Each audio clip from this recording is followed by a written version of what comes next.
नमस्कार. आज आपण सोडवणार आहोत हा 1 नंबरचा question. Daya and Kshama are partners sharing profit and losses in the ratio 1:1 from the following trial balance and additional information. Prepare trading and profit and loss account for the year ended 31st March 2019 and balance sheet as on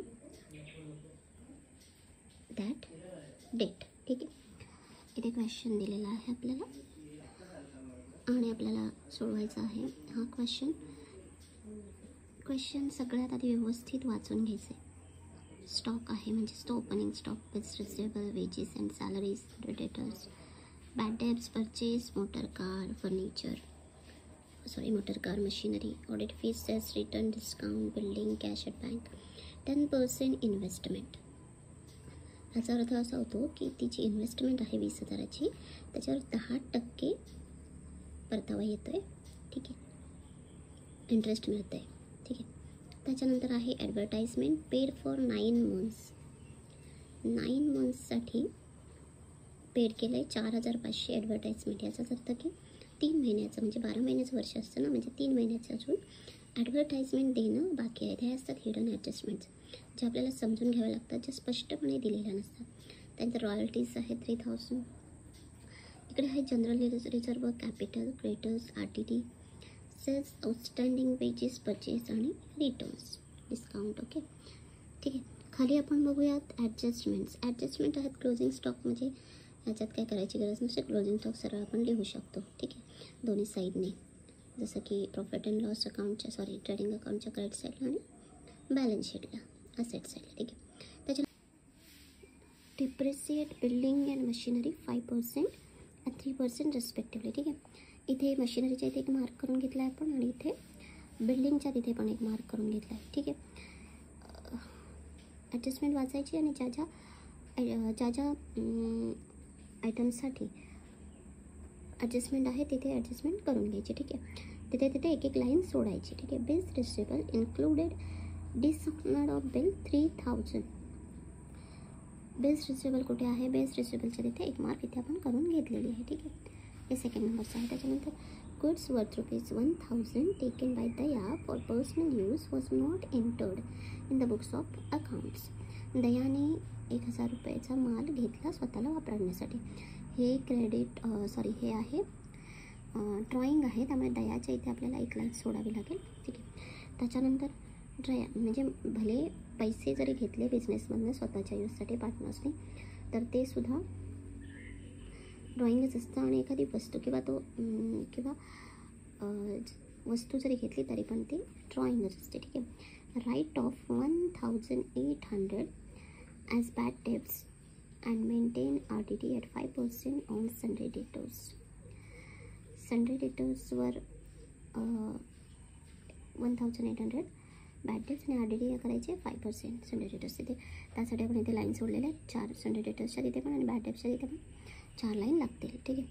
पुढचं आहे goods worth ₹6,000 were sold but no entry was made in the books of accounts. हे unrecorded sale आहे, ते सेलमध्ये add करावं लागेल. ठीक आहे. इथे आपण एक मार्क करून घेतलं. त्याच्यानंतर सेल रिटर्न पण इथे कुठेतरी आहे. ठीक आहे. हे पण इथे आपल्याला मायनस करावं लागणार. त्याच्यासाठी एक लाईन आणि टोटलसाठी अशा 3 लाईन आहे. त्यानंतर ते बघा परचेस रिटर्न पण आहे. मग परचेसच्या तिथे पण आपल्याला एक मार्क करावं लागेल, कारण परचेस रिटर्नसुद्धा आपल्याला तिथून मायनस करावं लागेल. हे ठीक आहे. आणि ज्या हिडन ॲडजस्टमेंट्स आहेत त्यासुद्धा आपल्याला करायच्या आहेत. ठीक आहे. अशा प्रकारे आपल्याला आखून घ्यायचं आहे दोन्ही साईडने 2-2 कॉलम, म्हणजे टोटल 6 कॉलम आपल्याला trading and profit and loss अकाउंटसाठी लागतील आणि बॅलन्स शीटसाठी पण टोटल 6 कॉलम लागतील. त्यापैकी पर्टिक्युलरचा जो कॉलम असतो तो मोठा ठेवायचा आणि अमाऊंटसाठी असतात ते 2-2 छोटे 2 कॉलम करायचे. ठीक आहे. आणि अशा प्रकारे आता लिहून घेतो आपण. In the books of Daya and क्षमा पार्टनर्सचं नाव आहे. Trading and profit and loss account for the year ended 31st March 2019 वरचा भाग जो आहे तो प्रॉफिट अँड लॉस ट्रेडिंग अकाउंटसाठी वापरला जाईल आणि balance sheet as on 31 March 2019. Debit आणि क्रेडिट लिहायला विसरायचं नाही. त्याच्यानंतर आहे पर्टिक्युलर्स अमाऊंट पर्टिक्युलर्स अमाऊंट आणि बॅलन्स शीटला लायबिलिटीज अमाऊंट आणि ॲसेट रुपीज अमाऊंट. ठीक आहे. वरच्या साईडला जे आहे आपण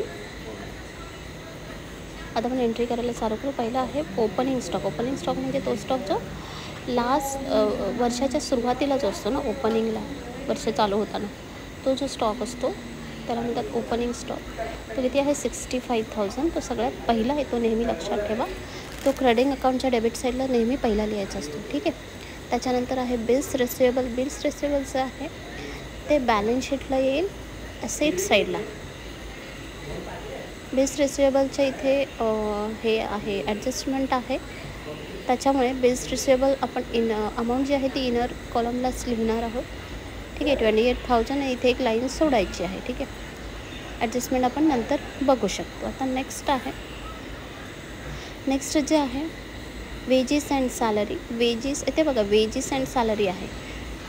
त्याऐवजी जर सॅलरी आणि वेजेस असतं ना तर ते गेलं असतं प्रॉफिट अँड लॉस अकाउंटच्या डेबिट साईडला. इथे सुरुवात वेजेसने झाली आहे, त्यामुळे हे आपण लिहिणार आहोत ट्रेडिंग अकाउंटला. ठीक आहे. लिहून घेतलं ठीक आहे. तिथे ॲडजस्टमेंट नाही आहे म्हणून आपण डायरेक्ट आउटर कॉलमला अमाऊंट लिहून टाकली आहे. ठीक आहे. आता नेक्स्ट आहे आपलं सन्ड्री डेटर्स. नेक्स्ट आहे आपलं सन्ड्री डेटर्स. आता सन्ड्री डेटर्सच्या तिथे ॲडजस्टमेंट्स पण बऱ्याच आहेत. त्याच्यानंतर बिल्स रिसिवेबलची पण एक ॲडजस्टमेंट आहे, त्याच्यामुळे तिथे मला वाटतं की 7 ते 8 लाईन तरी लागतील. तर इथे आपण अमाऊंट लिहून घेतली आणि इथे आपल्याला 8 ते 9 लाईन इथे सोडायच्या आहेत, ज्या मी इथे सोडलेल्या आहेत. ठीक आहे. कारण इथे बऱ्याच ॲडजस्टमेंट आहेत, 3-4 जवळजवळ ॲडजस्टमेंट आहेत सन्ड्री डेटर्ससाठी. ठीक आहे. आता नेक्स्ट येते बॅड डेब्ट्स. इथे बॅड डेब्ट्स आपण लिहून घेऊया. प्रॉफिट अँड लॉस अकाउंटच्या डेबिट साईडला बॅड डेब्ट्स म्हणजे जे असे पैसे जे आपल्याला भेटणार नाहीत ते मग बॅड डेब्ट्समध्ये जमा करून टाकले जातात. तर बॅड डेब्ट्स किती आहे 1000 सॉरी चुकून लिहिलं मी, 1000 आहे बॅड डेब्ट्स. 2 बॅड डेब्ट्स म्हणून एंट्री करायच्या आहेत. इथे पण आपल्याला बऱ्याच ॲडजस्टमेंट्स आहेत, म्हणजे 2-3 ॲडजस्टमेंट आहेत, तर त्याच्यामुळे इथे 3-4 लाईन तरी सोडायच्या आहेत. ठीक आहे. आपण इथे अशा प्रकारे 4 लाईन सोडलेल्या आहेत. ठीक आहे. आता नेक्स्ट आपण बघू. नेक्स्ट आहे टू परचेसमध्ये पण परचेस रिटर्न आपल्याला मायनस करायचं आहे, त्यामुळे इनर कॉलमलाच अमाऊंट लिहायची आहे.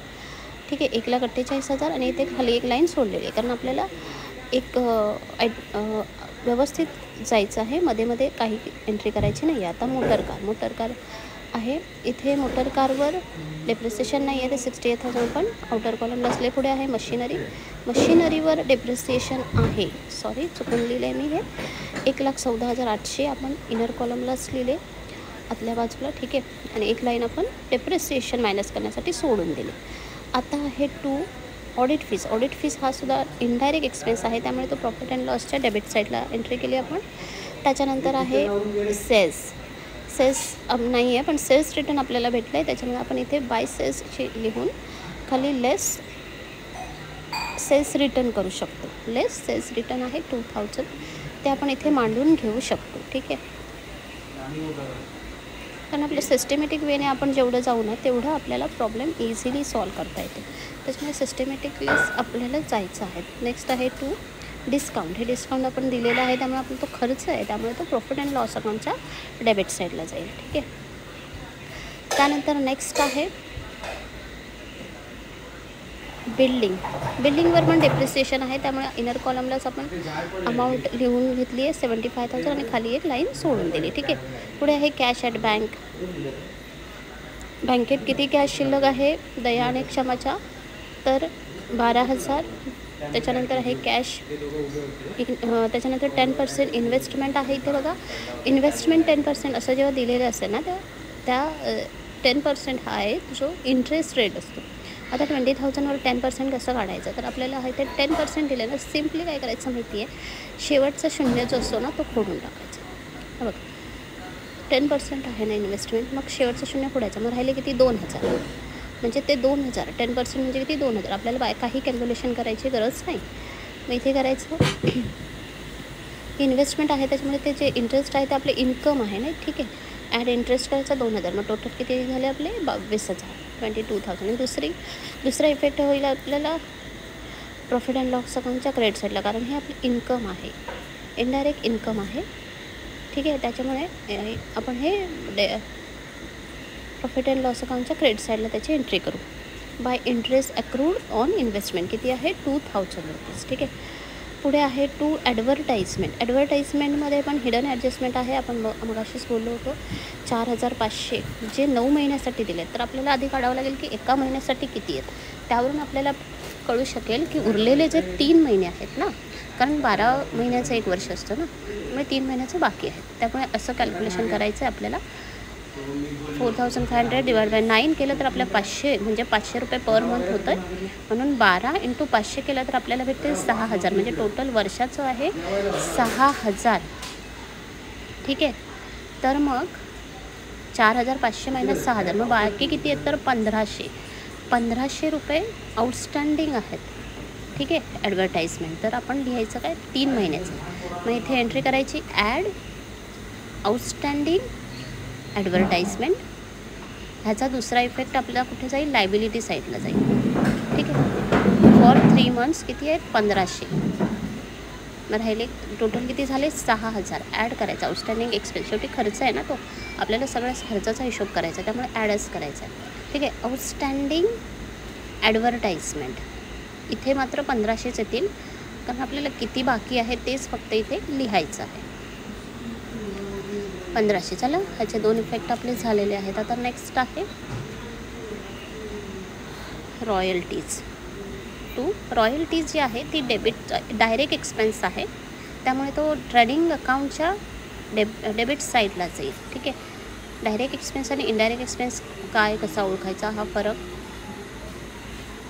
कसा करायचा हे मी तुम्हाला नंतर सांगेन, ठीक आहे. जनरल रिझर्व लायबिलिटी आहे, ती लायबिलिटी साईडला येईल, ठीक आहे. डायरेक्ट एक्सपेन्स म्हणजे तो एक्सपेन्स जो डायरेक्ट प्रॉडक्टवर केला जातो, ठीक आहे, प्रॉडक्ट बनवण्यासाठी होतो. आता आपण इथे दुसरी साईड घेतो आहे, त्याच्यामध्ये कॅपिटल अकाउंटची आपण एंट्री करणार आहोत. पहिलं आहे दयाचं कॅपिटल. दयाचं जे कॅपिटल आहे ते इथे आपण लिहून घेणार आहोत, आणि त्याच्यासाठी आपल्याला 3-4 लाईन सोडावे लागतील, कारण तिथे एक ॲडजस्टमेंट पण आहे. त्याच्यानंतर नेट प्रॉफिट किंवा लॉस जो असेल तो पण ॲड करावा लागेल, ठीक आहे. 1,60,000 आपण लिहून घेतलं, ठीक आहे. आणि इथे आपण क्षमाची पण एंट्री करून घेतली, तिचं पण कॅपिटल आपण इथे लिहून घेऊ 1,20,000, ठीक आहे. आता नेक्स्ट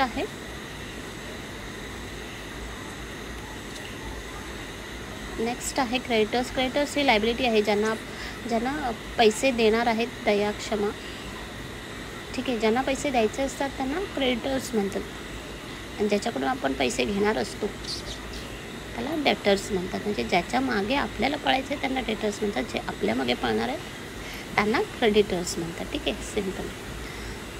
लेस ओल्ड, आता RDD बघू. ओल्ड RDD असते म्हणजे ती गेल्या वर्षीची RDD असते, ती लेस करायची असते, ठीक आहे. बॅड डेब्ट्समध्ये किती होती ती 1800, त्याची एंट्री इथे आपण करून घेतली, ठीक आहे. ओल्ड RDD आपण लेस केले. नेक्स्ट आहे आउटस्टँडिंग वेजेस. आता तरी वेजेस फक्त आहेत हे गेल्या वर्षीचे वेजेस, त्यामुळे एकच एंट्री होईल. ते जर ॲडजस्टमेंटमध्ये असते तर त्याची 2 एंट्री झाल्या असत्या. नुसतं वेजेस असतं तर ते ट्रेडिंग अकाउंटच्या डेबिट साईडला गेलं असतं, ठीक आहे. तर लेस परचेस रिटर्न इथे लेस करायचं आहे, आणि जी अमाऊंट येईल ती आपल्याला लिहून टाकायची आहे, ठीक आहे. 1,44,000, 4,000 परचेस रिटर्न पण लेस केलं. आता पुढे आहे बाय डिस्काउंट. इथे डिस्काउंट दिलेलं पण आहे की 1800 रुपये डिस्काउंट, त्याची एंट्री आता आपण प्रॉफिट अँड लॉसच्या क्रेडिट साईडला करून घेतली, ठीक आहे. नेक्स्ट आहे बाय. आता आपण बघणार आहोत सेल्सची एंट्री ते करायचीच राहिले. सेल्स आहे 2,85,500, आणि आता आपल्याकडे राहिले 2,83,000, ठीक आहे. 500 लेस केल्यानंतर, ठीक आहे. आता अशा प्रकारे आपलं सगळं एंट्री करून झाल्या आहेत. आता आपण ॲडजस्टमेंट्स बघू. पहिलं आहे क्लोजिंग स्टॉक किती आहे त्याची एंट्री दोन्ही ठिकाणी आपल्याला करायची आहे. बॅलन्स शीटच्या क्रेडिट साईडला त्याची, बॅलन्स शीटच्या असेट साईडला त्याची एंट्री होईल 40,000 आणि ट्रेडिंग अकाउंटच्या क्रेडिट साईडला, ठीक आहे, 40,000. नेक्स्ट आहे डेप्रिसिएशन. मशिनरी आणि बिल्डिंग ह्याच्यावर आपल्याला डेप्रिसिएशन काढायचं आहे. बिल्डिंग लेस, इथे लिहून घेऊ आपण, लेस डेप्रिसिएशन. बिल्डिंगवर आहे आपल्याला 5% डेप्रिसिएशन आणि मशिनरीवर आहे 3%. ते कसं काढायचं ते आपण बघू. आता इथे बिल्डिंग आहे तर काय करायचं आपल्याला, सिम्पली अमाऊंट लिहून घ्यायची, 75,000 मल्टिप्लाय बाय 5/100. शून्याला शून्य गेला, राहिले 750 मल्टिप्लाय बाय 5 करायचं आहे. मग आपल्याला इथे मिळेल 3750. बिल्डिंगचं डेप्रिसिएशन आहे 3750 आणि मशिनरीचं पण सेम तसंच काढायचं आहे, ठीक आहे. अमाऊंट आहे लिहून घ्यायची. इथे मुद्दाम ऑड फिगर दिलेली आहे आपल्याला, कारण थोडंसं काठिण्य पातळी त्या प्रॉब्लेमची वाढवण्यासाठी, ठीक आहे. 1,14,800 आहेत. 100ला ते 0 घालून टाकायचं आणि बाकीचं आहे ते मल्टिप्लाय करून टाकायचं. इथे अमाऊंट मिळाली आपल्याला 3,444. इथून आपल्याला लेस करून घ्यायचं आहे, ठीक आहे. इथे लेस करून घेतलं आपण. बिल्डिंगमध्ये 3750 आणि जे अमाऊंट लेस केल्यानंतर येईल ती आउटर कॉलमला लिहून घ्यायची आहे. त्याच्यानंतर मशिनरीमधून लेस करायचं आहे 3%, ठीक आहे, 3,444 आणि जे उरलेली रक्कम आहे ती आउटर कॉलमला लिहून घ्यायची आहे, ठीक आहे. आणि दुसरी एंट्री आपली होईल प्रॉफिट अँड लॉस अकाउंटच्या डेबिट साईडला, त्याची एंट्री करून घ्यायची, ठीक आहे. नेक्स्ट आहे बिल्स रिसिवेबल. बिल्स रिसिवेबलमध्ये 3,000 डिसऑनर्ड झाले, ठीक आहे. मग ते कसं काढायचं, ते मग आपण काय केलं, 28,000मधनं 3,000 मायनस केले, मग राहिले 25,000. त्याची दुसरी एंट्री आपण कुठे करणार आहोत, बिल्स रिसिवेबलमध्ये जे मिळाले होते 3,000 ते डिसऑनर झाले, म्हणजे डेटर्स वाढले ना, मग ते डेटर्समध्ये ॲड करून घ्यायचे, ठीक आहे. त्याच्यानंतर त्यानंतर आहे दयाने 1,000 रुपीजचं मटेरियल घेतलेलं आहे स्वतःच्या यूजसाठी. मग इथे आपल्याला ते लेस करायचं आहे त्याच्या कॅपिटलमधनं. Less goods taken over by Daya for personal use. किती आहे अमाऊंट, 1,000, ठीक आहे.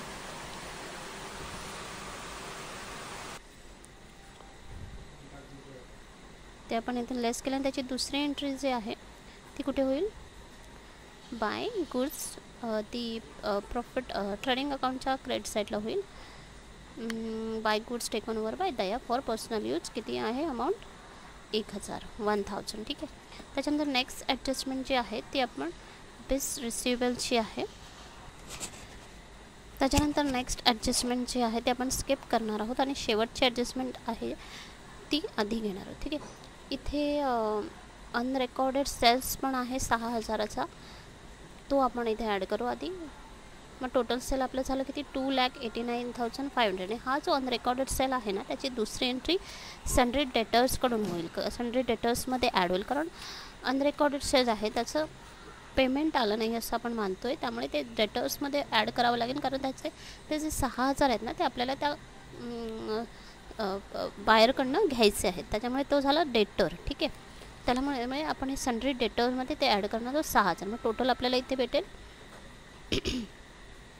1,41,500. आता ह्याच्यावर आपल्याला ती जी RDD आहे 5%, आता पुढची ॲडजस्टमेंट आहे ती करायची आहे, ठीक आहे. आता हे बॅड डेट्स आहे 1,000, ठीक आहे. ह्याच्यामध्ये आपल्याला न्यू RDD जी आहे ती ॲड करायची आहे, ठीक आहे. न्यू बॅड डेट्स आहेत ते ॲड करायचे आहेत. 1,800 रुपये न्यू बॅड डेट्स आहेत शेवट, ते इथे ॲड करायचे आहेत आणि ते आपल्याला इथे सन्ड्री डेटर्समध्ये लेस करायचे आहेत, ठीक आहे. 1,800 रुपये आपण सन्ड्री डेटर्समधनं लेस केले, मग किती मिळाले आपले, 1,39,700. तर ह्याच्यावर आपल्याला 5% RDD न्यू RDD जी आहे ती चार्ज करायची आणि त्याचं कॅल्क्युलेशन कसं करायचं आहे ते आपण बघणार आहोत, ठीक आहे. हे बघा इथे RDD किती आहे, 5% आपल्याला काढायची RDD 1,39,500वर 700वर. त्याचं कॅल्क्युलेशन आपल्याला असं करायचं आहे, 1,39,700 मल्टिप्लाय बाय 5/100 आणि सेम आहे 100 1397 मल्टिप्लाय बाय 5 केल्यावरची आपल्याला अमाऊंट मिळाली. किती मिळाली? 7985. ठीक आहे. कॅल्क्युलेशन कसं करायचं ते मी तुम्हाला दाखवलेलं आहे. ठीक आहे. 7985 काय आहे? न्यू RDD आहे. ठीक आहे. ती इथं आपल्याला इथे लेस करायची आहे. ठीक आहे. ती इथं आपण लेस केलेली आहे. ठीक आहे. आणि टोटल आपल्याला मिळालेली आहे 1,32,715, जे आउटर कॉलमला आपण लिहून घेतलेले आहे. संडे डेटर्सचे ॲडजस्टमेंट तुम्हाला समजलं असेल तर तुम्ही कमेंटमध्ये मला विचारू शकता, मी तुम्हाला ते सांगू शकते. ठीक आहे. आता इथे आपल्याला दुसरी एंट्री त्याची होईल प्रॉफिट अँड लॉस अकाउंटच्या डेबिट साईडला बॅड डेब्ट्स जे आहेत त्याच्यातून आपल्याला लेस करायचं आहे. ठीक आहे. आणि जी अमाऊंट उरली आहे ती आपण आउटर कॉलमला लिहून घ्यायची आहे. अशा प्रकारे आपल्याला ही एंट्री करून झालेली आहे. ठीक आहे. अशा प्रकारे बॅड डेब्ट्स पण आपला सोडवून झालेलं आहे. आणि आता सगळ्या ज्या ॲडजस्टमेंट्स आहेत त्या आपण सॉल्व केलेल्या आहेत. आता तरी पण आपल्याला एकदा पूर्ण सगळे चेक करायचे, सगळे अमाऊंट्स आपण बरोबर लिहिल्या आहेत की नाही. ठीक आहे. हे बघा, दोन्ही बाजूने चेक करायचं आहे. बॅड डेब्ट्सचे अमाऊंट जे आहे ते आपल्याला फायनल मिळालेले आहे 7985. ठीक आहे. Balance sheet, profit and loss account, trading account सगळं चेक करायचं आहे. इथे बघा मला कळलं की डेप्रिसिएशनची दुसरा इफेक्ट जो मी लिहिला नव्हता तो मी आता लिहून घेते. To machinery to depreciation account जो प्रॉफिट अँड लॉस अकाउंटच्या डेबिट साईडला होतं किती येईल? 3750. बिल्डिंगवर आहे 344, मशिनरीवर आहे, टोटल 7954. आता माझ्या सगळ्या एंट्रीज करून झालेल्या आहेत. मी एकदा चेक करून घेतलेलं आहे, त्यामुळे एकही एंट्री माझी शिल्लक नाही आहे. ठीक आहे. आता आपण दोन्ही साईडची टोटल करायची आहे. डेबिट साईडची टोटल आणि क्रेडिट साईडची दोन्ही साईडच्या टोटल करून घ्यायचे आहेत. जी टोटल मोठी असेल ती खाली लिहून घ्यायची. तर इथे क्रेडिट साईडची टोटल मोठी आहे, म्हणजे सेल साईडची, म्हणजे फायदाच होणार आहे आपल्याला. खर्च कमी झाला आहे आणि सेल जास्त झालं आहे, त्याच्यामुळे इथे प्रॉफिट झालं आहे आपल्याला. ते लिहून घ्यायचं आहे टू ग्रॉस प्रॉफिट. डेबिट साईडची टोटल कमी आली आहे. ठीक आहे. मग टोटल आपल्याला मिळाले 1,09,500 ग्रॉस प्रॉफिट मिळाले. ते आपण प्रॉफिट अँड लॉस अकाउंटला ट्रान्सफर करायचे by gross profit brought down म्हणून 1,09,500. आता आपण तसंच करायचं आहे. क्रेडिट साईडची टोटल करायची, डेबिट साईडची टोटल करायची. जी टोटल मोठी असेल ती खाली लिहून घ्यायची आणि जी टोटल छोटी असेल त्यातनं ती मायनस करायची. मग जे आपल्याला अमाऊंट मिळेल ते होईल आपलं नेट प्रॉफिट. ठीक आहे. इथे 1,13,300 आपल्याला टोटल मिळालेली आहे. ठीक आहे. ह्याच्यातनं आपल्याला डेबिट साईडची टोटल मायनस करायची आहे. तर आपल्याला इथे प्रॉफिट मिळेल. ते जे प्रॉफिट आहे ते 1:1 रेशो आपल्याला दिला आहे दोन्ही पार्टनर्सना, त्याच्यामध्ये डिवाइड करायचं. तर ते कसं काढायचं ते आपण बघूया. ठीक आहे. टोटल आपल्याला इथे 88,621 डिवाइड बाय 2 करायचं, कारण 1 + 1 2 होतं म्हणून 2 करायचं आहे. तर आपल्याला मिळतील 44,311. इथे आपण 1ने मल्टिप्लाय करायचं. तिथे जर 2 असते ना, 2 असते तर आपण 2ने मल्टिप्लाय केलं असते. ते एकच आहे त्यामुळे एकानेच मल्टिप्लाय केलं. नाही केलं तरी चालेल, पण तुम्हाला समजायला पाहिजे म्हणून मी ते दाखवलं आहे तसं करून. ठीक आहे. तर दोन्ही जे पार्टनर्स आहेत त्यांना आपण 1:1 प्रॉफिट वाटून दिलेला आहे. 44,311 दयाला मिळाले, तर क्षमाला मिळाले 44,310. ठीक आहे. आता हे जे नेट प्रॉफिट आहे ते त्यांच्या कॅपिटलमध्ये ॲड करायचं आहे. नेट प्रॉफिट 44,311 44,311 अँड तर टोटल आपली त्याची मिळेल 2,03,311. आणि क्षमामध्ये पण आपण नेट प्रॉफिट ॲड केलं 44,310. तर टोटल आपल्याला मिळेल 1,64,310. आता इथे पण आपल्याला दोन्ही साईडची टोटल करायची. दोन्ही साईडची टोटल सेम आली म्हणजे आपला प्रॉब्लेम टॅली झालेला आहे. आपण करून घेऊ दोन्ही साईडची टोटल.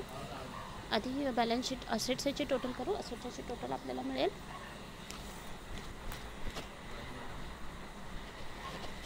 4,28,321 आणि लायबिलिटी साईडची पण 4,82,321. दोन्ही साईडची टोटल आपल्याला सेम मिळालेली आहे.